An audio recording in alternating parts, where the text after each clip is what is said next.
Hello दोस्तों, कैसे हैं आप सभी? स्वागत है आपका और एक वीडियो में। पहले तो मैं माफ़ी चाहता हूँ, कल मैं वीडियो पोस्ट नहीं कर पाया।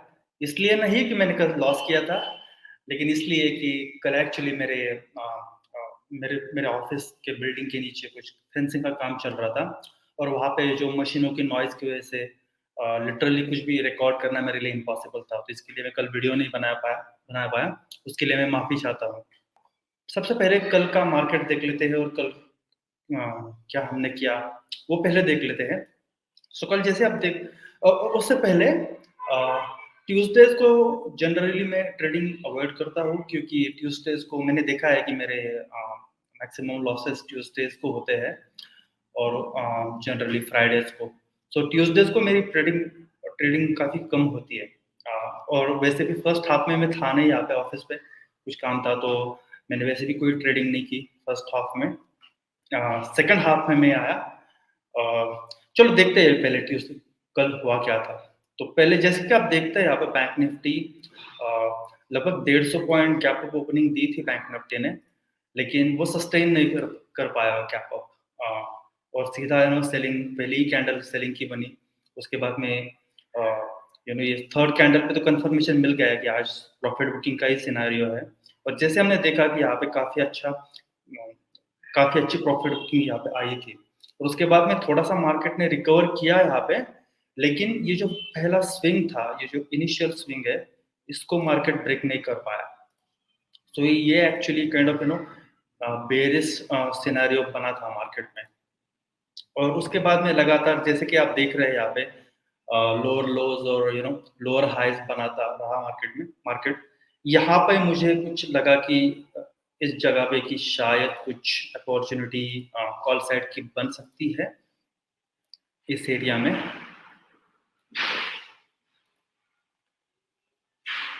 क्योंकि उसकी काफ़ी सारी वजह थी। तो एक तो अच्छी खासी हमें सेलिंग देखने को मिली थी दिन भर लगभग लगभग 300 पॉइंट्स की। और ये काफ़ी इम्पोर्टेंट सपोर्ट भी था। कल सुबह भी उसने इसी जगह से सपोर्ट लिया था और हम ठीक से देखें तो ये पुरानी ब्रेकआउट लेवल है हमारी।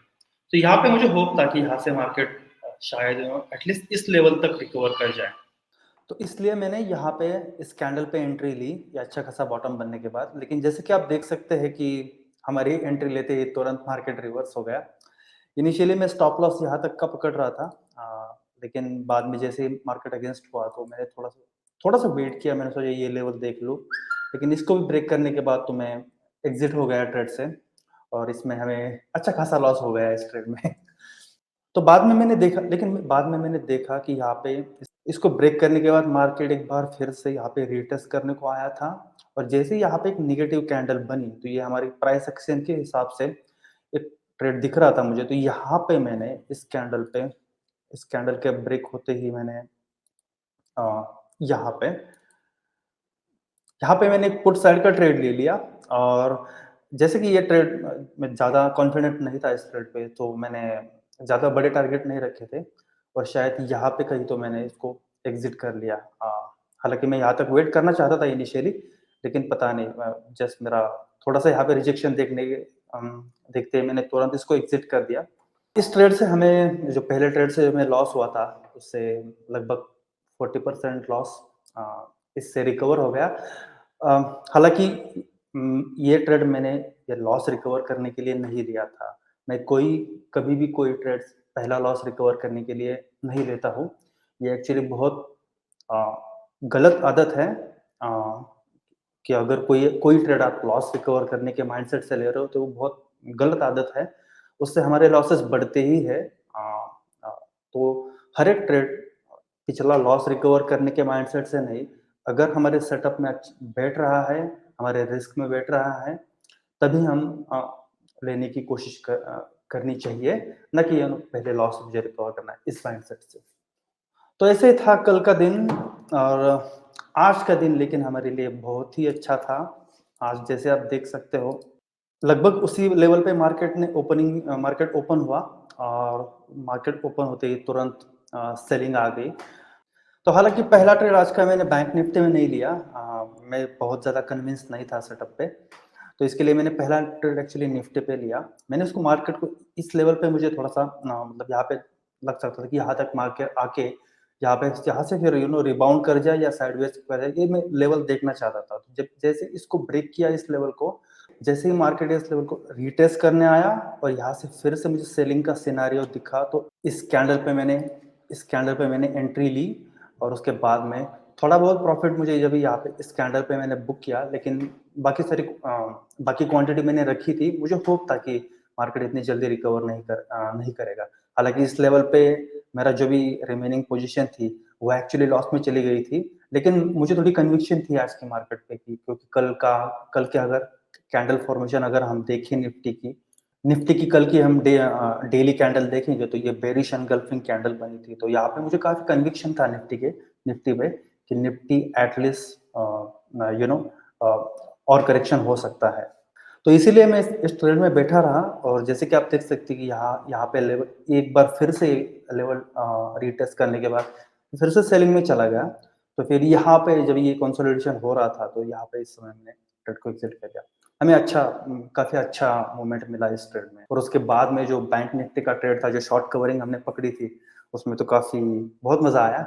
उसको भी अभी डिस्कस करते हैं। तो हाँ, ये दूसरा ट्रेड हमने फिर ये बैंक निफ्टी में लिया जब ये डबल बॉटम बन रहा था। और ये डबल बॉटम बहुत ही अच्छी जगह पे बन रहा था। ये जो इनिशियल स्विंग था, तो इसको अप्रोच कर रहा था मार्केट। सो मुझे ऐसा लग रहा था कि यहाँ से मार्केट एक बार रिबाउंड जरूर करेगा। और एटलीस्ट क्योंकि ये फर्स्ट टाइम टेस्ट कर रहा था इस सपोर्ट को, तो ये लेवल बहुत ही इंपॉर्टेंट थी हमारे लिए। आज पूरी लेवल इंपॉर्टेंट जोन है पूरा एक। जैसे आप देख रहे हो कि पहले ये रेजिस्टेंस हुआ करता था, जब इस मार्केट ने तोड़ा और फिर से इसको रीटेस्ट किया, तो ये काइंड ऑफ हमारा अच्छा सपोर्ट बना था। तो यहाँ पे मैं तो इस जगह पे मैं कॉल साइड के ही या अप साइड के ही ट्रेड्स की अपॉर्चुनिटीज ढूंढ रहा था, न कि डाउन साइड के। तो जैसे यहाँ पे जैसे हम देख सकते हैं कि यहाँ पे जैसे ही ये कैंडल बनी तो यहाँ पे मैंने ऑर्डर लगाई थी, स्टॉप लॉस ऑर्डर लगाई थी कि जो ऑटोमेटिकली एग्जीक्यूट हो जाती है एक सर्टेन प्राइस आने के बाद। तो जैसे ही इस लेवल को ब्रेक हुआ तो मेरी ऑर्डर एग्जीक्यूट हो गई और लगभग यहाँ तक मैंने जब ये रेड कैंडल बन रही थी तो इस ट्रेड को मैंने एग्जिट किया। लेकिन इस ट्रेड में हमें बहुत ही अच्छा, बहुत शार्प मूव मिला था। और आप कह सकते हैं कि लगभग मेरे पूरे इस हफ्ते के टारगेट्स जो थे काइंड ऑफ इसी आज के ही दो ट्रेड्स ने पूरे कर दी। तो यही होता है एक्सपायरी में रिस्क भी बहुत ज़्यादा होती है। और अगर आप सही मोमेंट पकड़ने में कामयाब हो गए तो रिवॉर्ड भी बहुत ही अच्छा मिलता है एक्सपायरी का। तो एक्सपायरी के प्रोज एंड कॉन्स होते हैं। लेकिन हाँ, मैं कभी भी मेरी क्वांटिटीज मेरे लॉस बेयरिंग कैपेसिटी से ज़्यादा बढ़ा के कोई एक्सपायरी के दिन तो पर्टिकुलरली मैं बहुत कॉशियस होता हूँ मेरी क्वांटिटीज को लेकर। और मेरी क्वांटिटीज काफ़ी कम होती है, मतलब ऑर्डिनरी डेज से एक्सपायरी की क्वांटिटी मेरी काफ़ी कम होती है, क्योंकि उसमें लॉस का रिस्क भी बहुत ज़्यादा होता है। तो ऑल इन ऑल एक अच्छा दिन था। मिलते हैं कल एक नए वीडियो में। अगर अगर आपको हमारी कंटेंट अच्छा लग रहा है तो आप ज़रूर वीडियो को लाइक कीजिए और हमारे चैनल को सब्सक्राइब कीजिए। मैं आगे भी जैसे जैसे पॉसिबल होता है, मैं डेली वीडियोस, अगर मैं ट्रेड लेता हूँ तो मैं उसकी वीडियोस एवरीडे डालने की कोशिश करूंगा। लेकिन आप हमारे चैनल को सब्सक्राइब जरूर कीजिए और लाइक कीजिए। और अगर आपके कोई आपके ओपिनियंस है, कमेंट्स है, तो आप कमेंट सेक्शन में बेशक पोस्ट कर सकते हैं। चलिए मिलते हैं अगले वीडियो में, तब तक के लिए बाय बाय।